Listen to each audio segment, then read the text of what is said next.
ஓம் சாந்தி. அவ்யக்த முரளி 2/1/1985. அவ்யக்த பாப்தாதா, மதுபன். இன்றைய முரளியின் தலைப்பு மிக உன்னத அன்பு, சம்பந்தம் மற்றும் சேவை. இன்றைய முரளியின் தலைப்பு மிக உன்னத அன்பு, சம்பந்தம் மற்றும் சேவை. இன்று பாப்தாதா அனைத்து குழந்தைகளினுடைய அன்பு நிரம்பிய பரிசுகளை பார்த்துட்டு இருந்தாங்க. ஒவ்வொரு குழந்தையினுடைய அன்பு நிரம்பிய நினைவு பரிசு பலவிதமானதாக இருந்ததா. ஒரு பாப்தாதாவுக்கு அநேக குழந்தைகளினுடைய பரிசுகள் அநேக எண்ணிக்கையில் கிடைச்சிருக்குதுன்னு பாபா சொல்றாங்க. அந்த மாதிரி பரிசுகள், மேலும் இத்தனை எண்ணிக்கையில் பரிசுகள் உலகத்தில் வேறு யாருக்குமே கிடைக்க முடியாது. இது திலாராமுக்காக இதயபூர்வமான பரிசுகளாக இருந்துச்சு. பிற அனைத்து மனித ஆத்மாக்களும் ஸ்தூல பரிசுகள் கொடுப்பாங்க. ஆனால் சங்கமயுகத்தில் இது விசித்திர தந்தை மற்றும் விசித்திரமான பரிசுகள். அந்த மாதிரி பாப்தாதா அனைவருடைய அன்பு பரிசுகளை பார்த்து மகிழ்ச்சி அடைந்து கொண்டிருந்தாங்க. இவருடைய பரிசு சேரல என்ற அந்த மாதிரி ஒரு குழந்தையும் இருக்கல. ஆனால் பலவிதமான மதிப்புக்குரியதாக அவசியம் இருந்தது. சிலருடையது அதிக மதிப்புடையதாக இருந்தது, சிலருடையது குறைவான மதிப்புடையதாக இருந்தது. எந்தளவு இடைவிடாத மற்றும் அனைத்து சம்பந்தத்தினுடைய அன்பு இருந்ததோ அந்த அளவு மதிப்புள்ள பரிசாக இருந்ததுன்னு பாபா சொல்றாங்க. வரிசைக்கரமான அன்பு மற்றும் சம்பந்தத்தினுடைய ஆதாரத்தில் இதயத்தினுடைய பரிசாக இருந்தது. இரண்டு தந்தைகளும் பரிசுகள்ல இருந்து வரிசைக்கரமான மதிப்புள்ள மாலையை கோர்த்து கொண்டிருந்தாங்க. மேலும் மாலையை பார்த்து மதிப்புள்ள வித்தியாசம் விஷயமாக எந்த விஷயத்துல இருந்தது அப்படின்னு சோதனை செஞ்சிட்டு இருந்தாங்க. என்ன பார்த்தாங்க?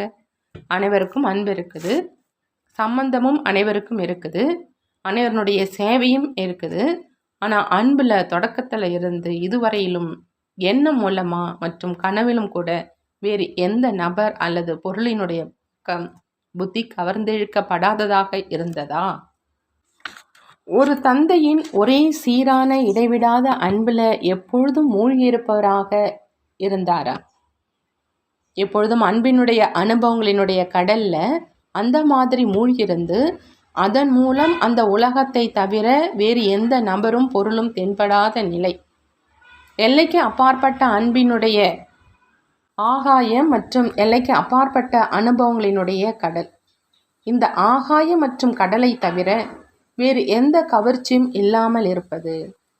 அந்த மாதிரி இடைவிடாத அன்பினுடைய பரிசுகள் வரிசைக்கரமான மதிப்புள்ளவைகளாக இருந்தன அப்படின்னு சொல்றாங்க பாபா. எத்தனை வருடங்கள் கடந்துடுச்சோ அத்தனை வருடங்களினுடைய அன்பினுடைய மதிப்பு இயல்பாகவே சேமிப்பாகிக் கொண்டே இருக்குது. மேலும் அந்த அளவு மதிப்புள்ள பரிசு பாப்தாதாவினுடைய எதிரில் பிரத்யட்சமாச்சு. விசேஷமாக அனைவருடைய 3 விஷயங்களை பார்த்தோன்னு பாபா சொல்கிறாங்க. முதலாவதா, அன்பு இடைவிடாத துண்டிக்கப்படாததாக இருந்ததா? உள்ளபூர்வமான அன்பாக இருந்ததா? அல்லது நேரத்துக்கு ஏற்றாற் போல அவசியத்தின் காரணமாக தன்னுடைய விஷயங்களை நிரூபிக்கும் காரணமாக இருந்ததான்னு பாபா கேட்குறாங்க. அந்த மாதிரியான அன்பு இல்லை தானே? எப்பொழுதும் அன்பு சொரூபம் வெளிப்படும் ரூபத்தில் இருக்குதா மற்றும் தேவையான ரூபத்தில் வெளிப்படுது, மற்ற நேரங்களில் உள்ளடங்கி இருக்குதா? மனதை குஷிப்படுத்துவதற்கான அன்பா அல்லது மிகவும் உள்ளபூர்வமான உணர்வு பூர்வமான அன்பான்னு பாபா கேட்குறாங்க. அந்த மாதிரி அன்பில் இந்த அனைத்து விஷயங்களையும் சோதனை செஞ்சோம். இரண்டாவதாக, சம்பந்தத்தில் முதல் விஷயம், அனைத்து சம்பந்தங்களும் இருக்குதா அல்லது ஏதாவது விசேஷ சம்பந்தம் இருக்குதா? ஒரு சம்பந்தத்தின் அனுபவம் ஒருவேளை குறைவாக இருக்குது அப்படின்னா சம்பன்ன நிலையில குறை இருக்குது. மேலும் அவ்வப்பொழுது அந்த மிச்சம் இருக்கும் ஒரு சம்பந்தம் கூட தன் பக்கம் கவர்ந்து எழுந்துடும். எப்படி தந்தை, ஆசிரியர், சத்குரு அப்படிங்கிற அந்த விசேஷ சம்பந்தத்தையோ இணைச்சிட்டிங்க, ஆனால் மிக சிறிய சம்பந்தம் பேரன் கொள்ளு பேரனாகவோ ஆக்கவில்லை என்றால் அந்த சம்பந்தமும் தன் பக்கம் இழுத்துடும். எனவே சம்பந்தத்தில் அனைத்து சம்பந்தங்களும் இருக்குதா அப்படின்னு பாபா கேட்குறாங்க. இன்னொரு விஷயம், தந்தையுடன் ஒவ்வொரு சம்பந்தமும் 100% இருக்குதா அல்லது ஏதாவது சம்பந்தம் 100% சில சம்பந்தம் 50% மற்றும் வரிசைக்கிரமாக இருக்குதா அப்படின்னு கேட்குறாங்க பாபா. சதவிகிதத்திலும் முழுமையாக இருக்குதா அல்லது கொஞ்சம் அலௌகீகம் கொஞ்சம் லௌகீகம் அப்படி ரெண்டிலும் சதவிகிதம் பகிரப்பட்டு இருக்குதான்னு கேட்குறாங்க. மூன்றாவதா, அனைத்து சம்பந்தங்களுடைய அனுபவத்தின் ஆன்மீக ரசனையை எப்பொழுதும் அனுபவம் செய்கிறாங்களா அல்லது எப்பொழுது அவசியம் ஏற்படுதோ அப்போ மட்டும் அனுபவம் செய்கிறாங்களா? எப்பொழுதும் அனைத்து சம்பந்தங்களிலும் ரசனையை எடுத்துக்கொள்பவரா அல்லது எப்பொழுதாவது எடுப்பவரான்னு பாபா கேட்குறாங்க. சேவையில் விசேஷமாக என்ன சோதனை செஞ்சுட்டு இருந்திருப்போம் அப்படின்னு கேட்குறாங்க பாபா. முதல் விஷயம் மேலான ரூபத்தில் சோதிக்கப்பட்டுச்சு. அதாவது எண்ணம், சொல், செயல் மற்றும் உடல், மனம், பணம், செல்வம் அனைத்து விதமான சேவையினுடைய கணக்கு சேமிப்பாகி இருக்குதா? இன்னொரு விஷயம், உடல், மனம், பொருள், எண்ணம், சொல், செயல் இந்த 6 விஷயங்களை எந்த அளவு செய்ய முடியுமோ அந்த அளவு செஞ்சுருக்கிறாங்களா அல்லது எந்த அளவு செய்ய முடியுமோ அந்த அளவு செய்யாமல் சக்திக்கு ஏற்றபடி தன்னுடைய நிலைக்கு ஏற்றபடி செய்தாரா? இன்று மனநிலை நன்றாக இருக்குது அப்படின்னா சேவை செய்ததனுடைய சதவிகிதமும் நன்றாக இருந்தது. நாளை ஏதாவது காரணத்தினால மனநிலை பலகீனமாக இருக்குது அப்படின்னா சேவை செய்ததனுடைய சதவிகிதமும் பலகீனமாக இருந்தது. எந்த அளவு இருக்க வேண்டுமோ அந்த அளவு இருக்கலை. இந்த காரணத்தினால சக்திக்கு ஏற்றபடி வரிசை கிரமமாக ஆகிடுறாங்க. மூன்றாவது விஷயம், பாப்தாதா மூலமாக ஞானத்தினுடைய பொக்கிஷம், சக்திகளினுடைய பொக்கிஷம், குணங்களினுடைய பொக்கிஷம், குஷியினுடைய பொக்கிஷம், சிரேஷ்ட நேரத்தினுடைய பொக்கிஷம், சுத்த எண்ணங்களினுடைய பொக்கிஷம் என்று என்ன கிடைச்சிருக்குதோ அந்த அனைத்து பொக்கிஷங்களின் மூலமாக சேவை செய்தாரா அல்லது ஏதாவது சில பொக்கிஷம் மூலமாக சேவை செஞ்சாங்களா? ஒருவேளை ஒரு பொக்கிஷத்தின் சேவை செய்வதில் குறை இருக்குது அல்லது பரந்த மனதோடு பொக்கிஷத்தை காரியத்தில் ஈடுபடுத்தல கொஞ்சம் கொஞ்சம் செஞ்சிட்டாங்க, அதாவது கஞ்சதனத்தை காமிச்சாங்க அப்படின்னா ரிசல்ட்டில் வித்தியாசம் ஏற்பட்டுடுதுன்னு சொல்கிறாங்க பாபா. அடுத்து 4வது விஷயமா பாபா சொல்கிறாங்க, உள்ளபூர்வமாக செஞ்சாங்களா அல்லது கடமை அப்படின்னு செஞ்சாங்களா? சேவையில் எப்பொழுதும் பெருக்கெடுத்து ஓடும் கங்கையாக இருந்தாங்களா அல்லது சேவையில் சில நேரம் சாக்கு போக்கு சில நேரம் செய்யாமல் இருப்பது என்று இருந்தாங்களா? மனநிலை இருந்தால் சேவை செஞ்சாங்க, மனநிலை இல்லை அப்படின்னா செய்யலை. ஒரு இடத்துல தங்கி நிற்கும் குலமாக இருக்கவில்லையே அப்படின்னு பாபா கேட்குறாங்க. அந்த மாதிரி 3 விதமான சோதனையின் பிரகாரம் ஒவ்வொருவரினுடைய மதிப்பை சோதனை செஞ்சோம். ஆகையினால அந்த மாதிரி விதிபூர்வமாக ஒவ்வொருத்தவங்களும் தன்னைத்தானே சோதனை செய்யுங்கன்னு பாபா சொல்கிறாங்க.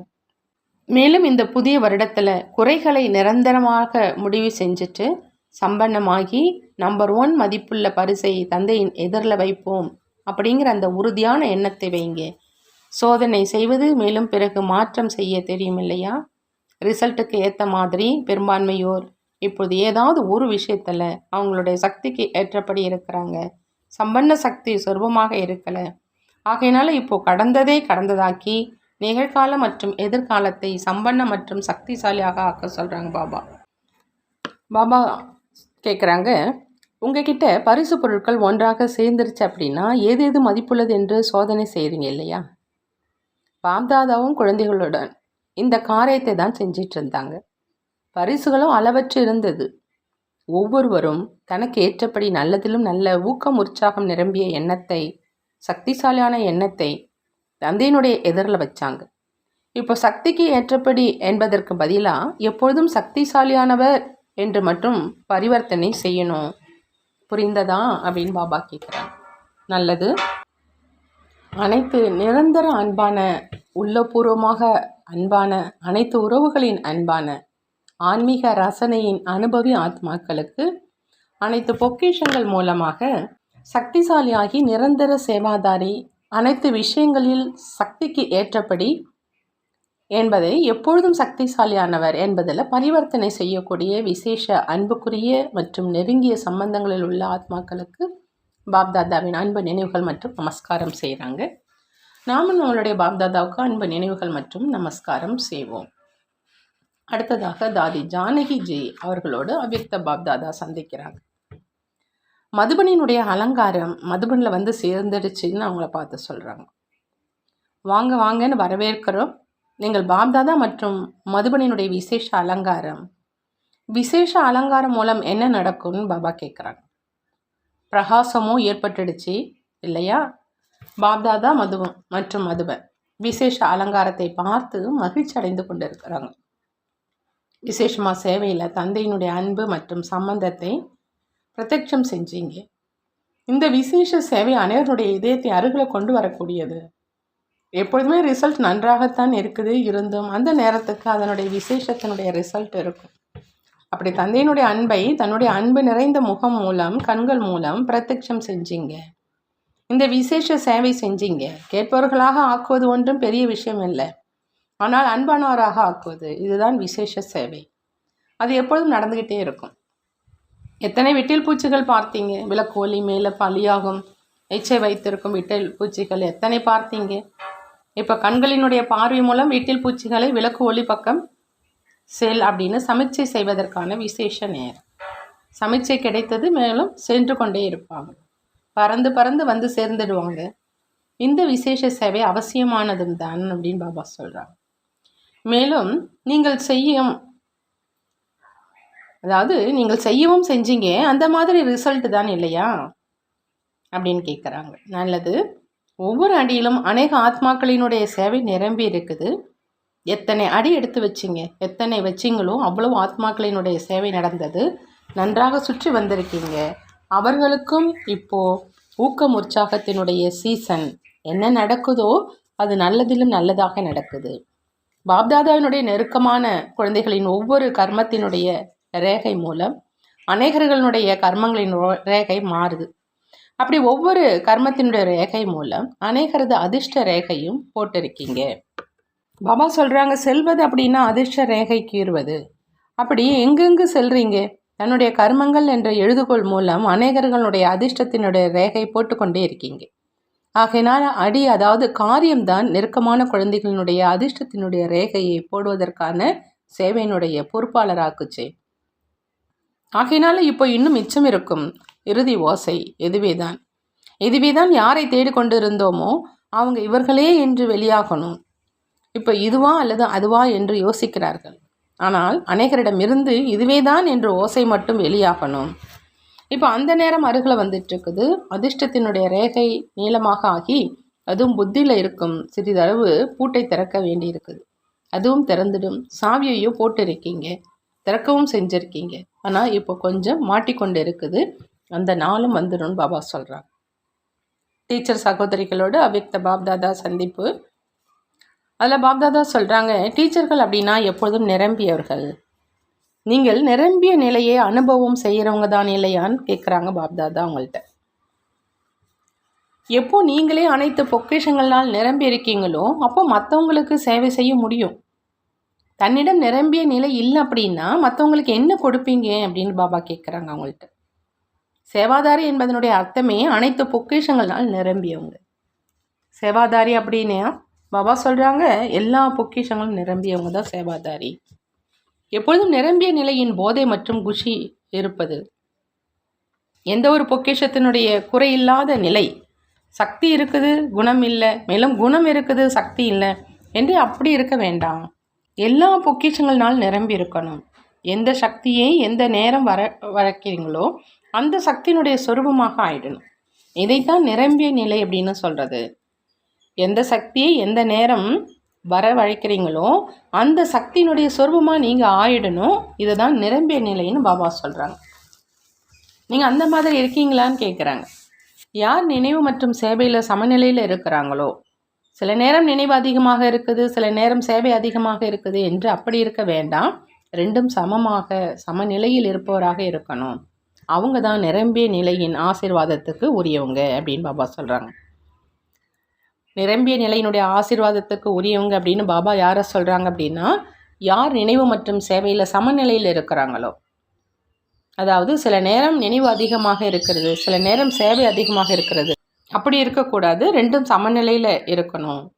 அப்படி இருக்கிறவங்க தான் நிரம்பிய நிலையினுடைய ஆசீர்வாதத்துக்கு உரியவங்கன்னு சொல்கிறாங்க. நீங்கள் அந்த மாதிரியான சேவாதாரியான்னு கேட்குறாங்க. என்ன லட்சியம் வச்சுருக்கீங்கன்னு கேட்குறாங்க. அனைத்து பொக்கிஷங்களுடைய நிரம்பிய நிலை. ஒரு குணத்தில் குறை இருக்குது என்றால் கூட நிரம்பி இருக்கலை. ஒரு சக்தி குறைவாக இருக்குது அப்படின்னா கூட நிரம்பியவர்னு சொல்ல முடியாது. எப்பொழுதும் நிரம்பிய நிலை, அனைத்திலும் நிரம்பிய நிலை, அப்படி ரெண்டுலுமே இருக்கணும். அந்த மாதிரியானவங்க தான் தகுதியான சேவாதாரின்னு சொல்வோம். புரிந்ததா அப்படின்னு பாபா கேட்குறாங்க. ஒவ்வொரு அடியிலும் நிரம்பிய நிலை, அந்த மாதிரி அனுபவி ஆத்மா, அனுபவத்தினுடைய அதிகாரியாக இருப்பாங்க. எப்பொழுதும் தந்தையினுடைய துணையினுடைய அனுபவம் அவங்களுக்கு இருக்கட்டும்னு சொல்கிறாங்க பாபா. குமாரிகளோடு அவ்யக்த பாப்தாதா சந்திக்கிறாங்க. அவங்கள்ட்ட கேட்குறாங்க, நீங்கள் எப்பொழுதுமே அதிர்ஷ்டம் நிறைந்த குமாரிகள் தான் இல்லையா அப்படின்னு. எப்பொழுதும் தன்னுடைய நெற்றியில் பாக்கியத்தினுடைய நட்சத்திரம் மின்னிக்கொண்டு இருப்பதாக அனுபவம் செய்கிறீங்களான்னு கேட்குறாங்க. நெற்றியில் பாக்கியத்தினுடைய நட்சத்திரம் மின்னிக்கொண்டு இருக்குதா அல்லது இனிமேல் தான் மின்ன போகுதான்னு கேட்குறாங்க. தந்தையினுடைய குழந்தை ஆகிறது அப்படின்னா நட்சத்திரம் மின்னுவது. பாபா சொல்கிறாங்க, தந்தையினுடைய குழந்தையாக ஆவது அப்படின்னா நட்சத்திரம் மின்னுவது அப்படின்னு. அப்படின்னா அப்படி ஆகிட்டீங்களா அப்படின்னு கேட்குறாங்க. அல்லது இப்போது முடிவு செய்வதற்காக யோசிச்சிட்ருக்கீங்களா? நீங்கள் யோசிக்கிறவங்களா அல்லது செய்கிறவங்களா? வேறு யாராவது இந்த ஒப்பந்தத்தை முறிக்க விரும்பினால் முறிக்க முடியுமா அப்படின்னு கேட்குறாங்க. தந்தையுடன் ஒப்பந்தம் செஞ்சுட்டு இன்னொரு ஒப்பந்தம் செய்வதால் என்ன ஆகும்? பிறகு பாக்கியத்தை பார்க்க வேண்டியதாக இருக்கும். யாரும் லட்சாதிபதியினுடையவராக ஆன பிறகு ஏழையினுடையவராக ஆவது கிடையாது. ஏழை செல்வந்தர்களாக ஆவாங்க, செல்வம் உள்ளவர்கள் ஏழையாக ஆக மாட்டாங்க. தந்தையினுடையவராக ஆனதுக்கப்புறம் வேறு எங்கும் எண்ணம் கூட செல்ல முடியாது. நீங்கள் அந்த மாதிரி உறுதியானவங்களா?